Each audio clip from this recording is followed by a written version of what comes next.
Hello and welcome to the Fishing Guide Podcast. I'm your host, Brad Wiegmann, and my gosh, I can tell you 100,000 reasons why it's awesome to be a crappie fisherman. But you know what?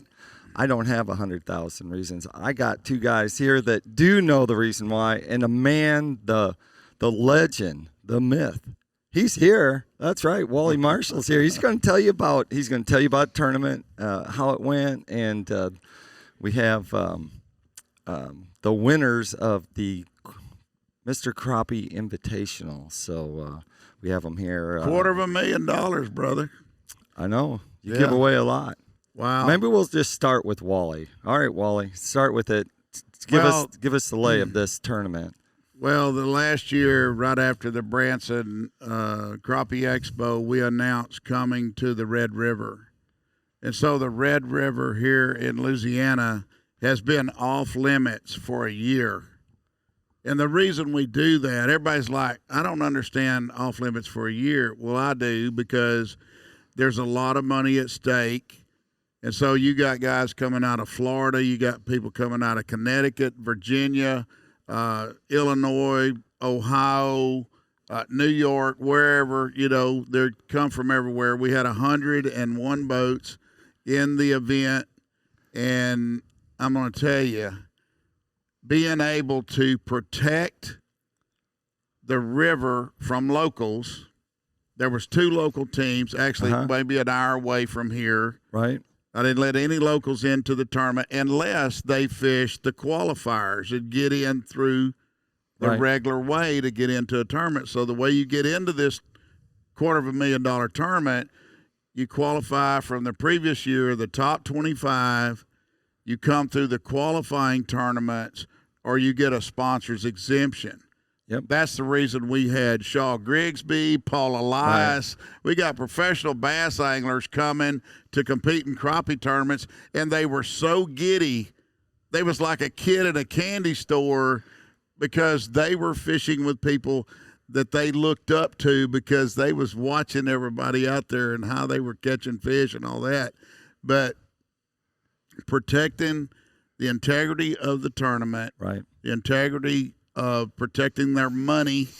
You're not letting somebody come in and jackpot the tournament, right? That fishing it every week, plumb up to the tournament time, and a guy that lives local or 2 hours away can fish it every weekend till the tournament, and the guy in Connecticut can't even come. Right. So being off limits like Table Rock is right now, because next year we're going to Branson. That's right. And so what the guys get to do is they come to the tournament, the shootout at the Red River. On Sunday they start practicing. They get 4 days of practice. Okay. And that's it. With today's technology of live scope and Mega Live and 360, imaging, they don't need no more time. And that's like one guy, Trey Underwood, came here and practiced a half a day and made the top 25. Right. And so it's like either you got it or you don't. You have some studs fishing in this tournament. Oh, yes. Yes. I mean, big-time crappie fishermen that are champions, a lot of champions, world champions were in this tournament. And these guys right here, I talked to them this morning, and they've only been fishing together for about 1.5 years, 2 years maybe, and they're already knocking it out of the park. Yep. And by the way, congratulations, guys, on a great tournament. Thank you, sir. It was grueling. We had rain, we had wind, but most of the time, it was pretty slack water. I was watching from the shore. I went out with the sheriff's department and rode around. And I do want to give a big hats off to the Caddo Parish Sheriff's Department that came, and actually, if you broke down, they would go get you. It's unheard of anywhere else in America that they're going to come get you if you break down. Right. If you run out of gas, if you got motor trouble, or you hit a stump, the sheriff's department, all I had to do was pick up the phone, and they would come out there and get these guys and get them off the water or help them in any way to – it was just amazing what those guys could do. Man, we need to get over to these guys, Wally. They've heard enough from you. We need to go to these guys that made a little more money. I know you're excited. We'll come back to you. We know you're excited. The largest check I've ever wrote to an angler in a tournament, $100,000. Congratulations. Let's get to it. All right. Oh, we'll start with Jeff. Jeff, how long you been crappie fishing? I've been crappie fishing since before I can remember holding a pole. I came from a long line of crappie anglers. A grandpa that, everybody just knew him as the crappie man on Lake Nimrod growing up, and Dad was just adamant about it, and both my uncles, and I just can't think of a time that I didn't crappie fish. I mean, right. I remember spider rigging with cane poles and 2x4 rod holders that my grandpa had fang dangled. He may have been one of the first pioneers, as far as I know, of spider rigging, and people would pull up on the lake and look at us like we were insane with 20-foot cane poles and bobbers on these homemade rigs and floating around in a flat bottom on the lake, but we caught fish, and it's just been a part of my life since I can remember. Wow. And I've been guiding for about 15 years. And, on which reservoir? Lake Nimrod's where I really got my start. Phenomenal little fishery, and for about 15 years I've done that. Then about 4 years ago I made the move over to doing it full time professionally. And crappie fishing's just it's my everyday. I mean, it's just like a cup of coffee. I got to have it. Right. So, Jared, how about you? What was your beginnings? Well, fishing all my life. I mean, my grandparents, just like him, have made fishing one of the biggest things in my life. But as far as crappie fishing goes, it's only been really full time for about a year and a half, 2 years now. I was into competitive bass fishing for the last 15 years, and of course it's a great sport, but man, these crappie guys are a lot more. It seemed like Southern, the Southern hospitalities in the crappie fishing world. Right. The bass guys, I'm not, just like to hold a lot of secrets and, a little bit, seem to be a little bit more arrogant. But hey, the crappie fishing world is great, and I'm never looking back. So, how did you win the tournament? How'd you win it? Well, we kind of stumbled across something great. Just at the end of day 3 practice, we were coming in, and Jeff here decided, let's do some power scoping. And what we mean by power scoping is dropping the shoulder motor down, turning the live scopes on, and just idling. Right. And we idled across this bay, and he was like, oh my God, look at there. Oh, there's another one. Golly, look at here. And we didn't even practice day 4. We were like, there's no sense in going out and messing with our fish, or getting spotted out there, because we were literally right by the boat ramp. Nobody could come in from practice and without seeing us. So we kind of kept it, hid, and started day 1 there. We caught 1190. We were thinking, well, surely 1190 is going to keep us in the top 50. We'd never dreamed that we would be leading this thing by 3/4 of a pound. Right. Yeah. And so, we started trying to figure out, how we're going to do tomorrow. I mean, is there enough fish there to make it to day 3? And we go out and we fish hard, and it was about the same. Just kind of randomly seeing a few fish here and there. They weren't just stacked everywhere. Right. Some on open water, some on structure, and we popped a few more fish, and we done pretty good. And I said, look, man, our scale shows that we've got a little less than what we had yesterday. And we come in and weighed, and then lo and behold, we've got a 1 3/4 advantage going into day 3. And day 3, I come around and I told him, I said, look, man, we're going to have pressure. People know we're here, and there's people swinging for the fence. It's $100,000 first place prize they're shooting for. We're going to have this, and our game plan now is we're fishing like we need 14 pounds, and we're trying to outfish these guys, because we've got to cover as much water as possible, burn it down, and our electronics played a huge key role in that. Everybody knows about live scope forward view. Right. All right. Well, I run live scope forward view and perspective at the same time, which is basically a live 150-degree field of view. So I'm able to cover 100 foot of water essentially in one pass, and learning how to read that that was absolutely the key that caused us to find those bigger fish in amongst those little fish, to target just those. And the fish that were running from us, we could see them at a distance running, and then actually almost like spot and stalk deer hunting. You know, we were like, okay, he ran way over there and he's sitting.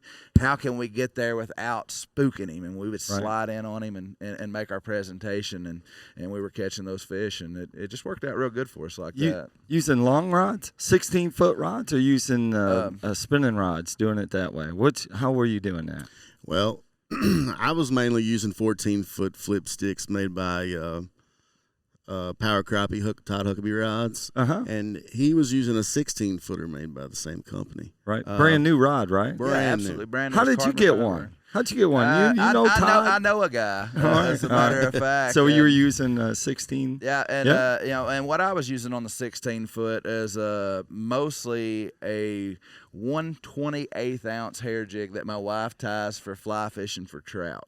Wow. And I had her tie some in crappie colors, you know, for Table Rock last year for the the black crappie that were there. I thought maybe it would work good. Yeah. And these fish were just, you know, they were stubborn.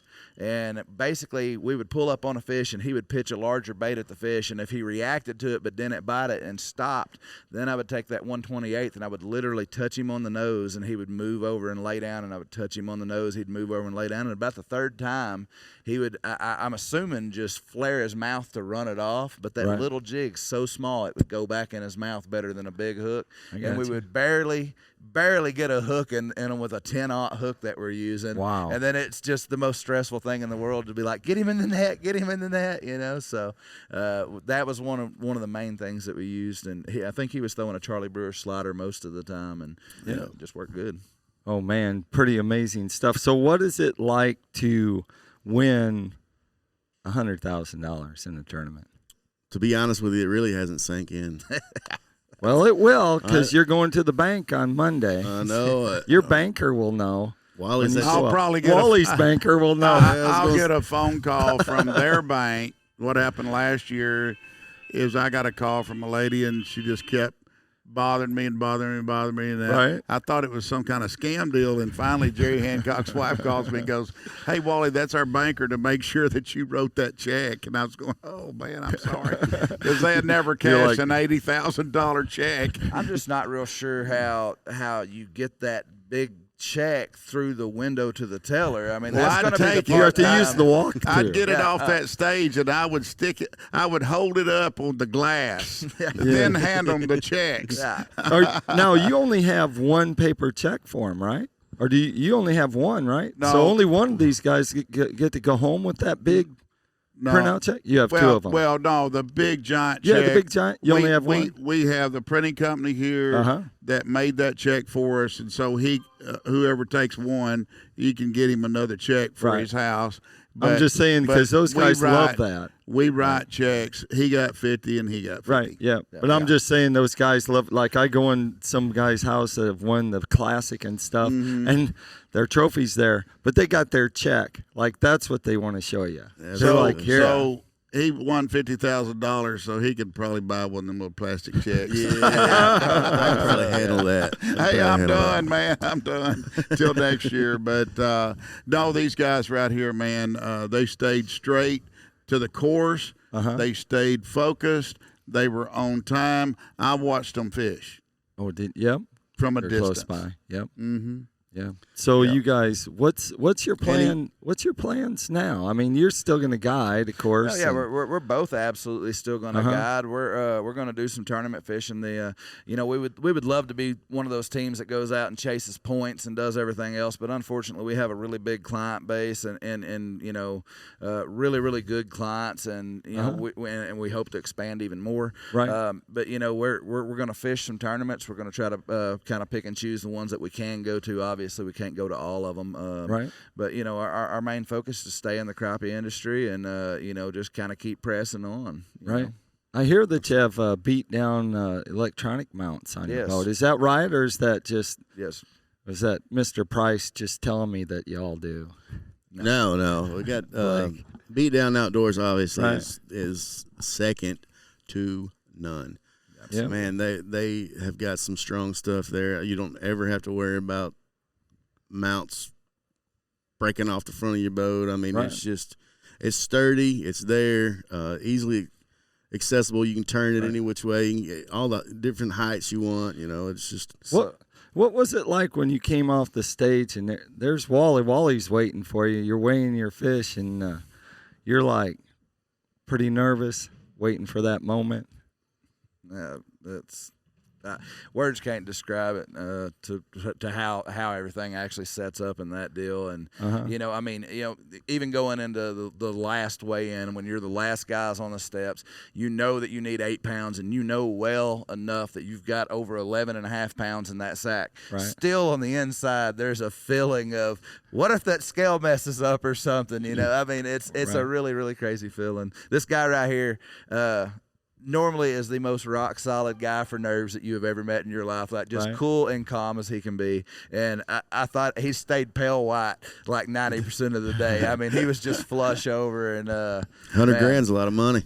Well, yesterday when we was on the stage and everything, and we were taking pictures and everything, and I had my hands on their back, and they was like shaking, you know, just like inner shaking. You probably couldn't see them shaking, but they were shaking. So you came out, and there was a crowd of people. We're sitting to the left of where the stand is, where the stage is, and it was packed all the way back. There's boats that are like around the corner. There's people sitting in boats and watching. I got the magic right You here. got I the took magic. the picture. There I you mean, go. there was people sitting up on top of all Yep. these boats.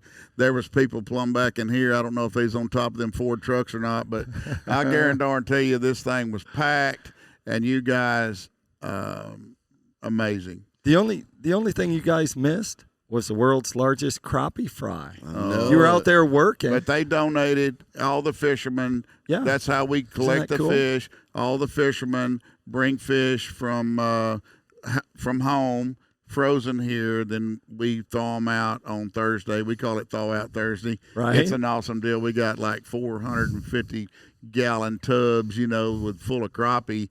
And so at the world's largest crappie fry, we Yep. fed 1,200 pounds of crappie, Wow. 16,000 hush puppies, and 700 pounds of silver star taters. Wow. And Wow. and we fed everybody here, like Yep. 4,000 and something people. So, how much weight did you guys end up with? Well, I mean, 2359 plus 1168. I got it. Yep, here we go. He's going to give us the official weight because we're going to see who had the most weight. Wally at the fish fry or you guys? I actually didn't hear him call our weight for yesterday, just because of the fact that they put it on the scale and the excitement hit, and Right. it's almost just like a rush that comes over you, and it's hard to explain. You go flush, and everything just kind of disappears around you. So Right. it was kind of crazy. I actually had to sit down last night and kind of look at some stuff, to be like, man, and I mean. It's crazy in a crappie tournament because most crappie tournaments are not won by that much weight. Right. I mean, they're we were in 7th place last week over at Darbone, and it was 0.98 between 7th and first place. Right. And to have a lead like that, and then to finish out with a lead like that, man, it still just blows me away. I mean, how did we perform like that? That's right. That's just. It's your time when it's your time. Yeah, that's it. We got it right here. There you go. A 3-day total from the Red River, Lock 4 and 5. The champions with 35-27. Dude, that's a lot of crappie. When That's they a had the great Bass, weight. when Kevin Awesome. Van Dam won the Bass Masters Classic here in 2012, he weighed like 20-something pounds. And so we just blew the bass fishing world away with the weights of a 3-day total of 7 fish. There we go. I mean, 21 Awesome. fish, 7 each day. Yep. And Awesome. what was really cool is all the crappie that were caught, we probably about lost 10% of them, Right. that were stressed. Uh-huh. We had a release boat there Oh, good. that Yep. took the fish back out to the Uh-huh. river. They weren't released but there by the marina. Uh-huh. But I just want to say, guys, congratulations. You are the face of the Mr. Crappie Invitational tournament, and you are the face of the Crappie Expo. That takes us over to sir. Tackle Time. Tackle Time is sponsored by, of course, Smith Consumer Products, and we happen to be in the booth. Wally, what can I say? Can I say Mr. Crappie Products? Like, they're all over here. They're just loaded. They're here. You cannot go through the whole list of things. It would take like 10 minutes. But your favorite product of all of them, what is it? I'm going to say the Slab-O-Matic by Smith's. My electric knife. I've always wanted an electric knife, and the people at Smith's, for the last 2 years, we've been working on an electric knife to bring out the coolest running knife, a powerful knife that will hold up to any condition. And let me tell you what, the Mr. Crappie Slab-O-Matic, as seen on TV, is the real deal. And I want to thank the people at Smith's for this company is aggressive. Right. They want to bring the best products to the market, and they just don't throw anything out there. There's a lot of sit down, think about it, run it through the course, and, hey, they get it done at Smith's. There you go. You can check out the whole line of Mr. Crappie products there at smithproducts.com. Our other sponsor is PICO Lures, and they have a whole line of hard baits and soft baits that can catch all kinds of game fish. So you can check them out online at picolures.com. Okay, guys, your guide service. Tell them how they can get in contact with you to go out on a trip with someone who has won the Mr. Crappie Invitational. I think the price of poker's gone up because, I don't know what they was charging before, but if you're going to go with the world champion, you're going to have to pay, brother. Yeah. So I own River Valley Fishing and Tours, and I do travel around quite a bit. I do fish several different lakes, being Prime Lake, being Lake Nimrod, Millwood, then we do Blue Mountain, Lake Dardanelle, and I do some walleye trips as well, which I know we're all crappie here, but I do some walleye trips as well in the fall. You can get a hold of me on Facebook through River Valley Fishing and Tours, and if you shoot a message there, you're going to speak to my wife, and she's going to take really good care of you and get you lined out with that, and we hope to see anybody who wants to come on the water. All right. Jared? Well, I'm with I own a company called X Series Fishing and Tours, and basically I just got out of Millwood Lake. That's where I live. That's what I know. Been there all my life. But yeah, you can hit me up on Facebook at X Series Fishing and Tours, or find me, Jared Fyock, Fyock, on Facebook.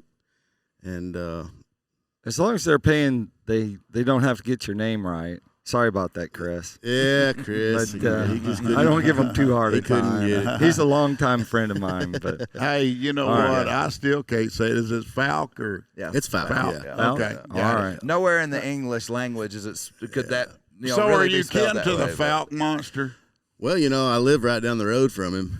I guarantee you. The stories of the Falk monster, I used to hear them. Have y'all ever had a chance to take Tracy Lawrence fishing? No, Not yet. not yet. Hey, I'll set that up. Yes, sir. Love to. Yeah. Be amazing. Yeah. He's a homeboy. I know, there. Foreman, Arkansas. Right there by y'all. Yeah. Absolutely.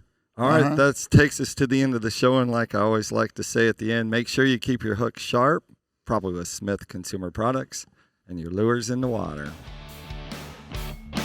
Good.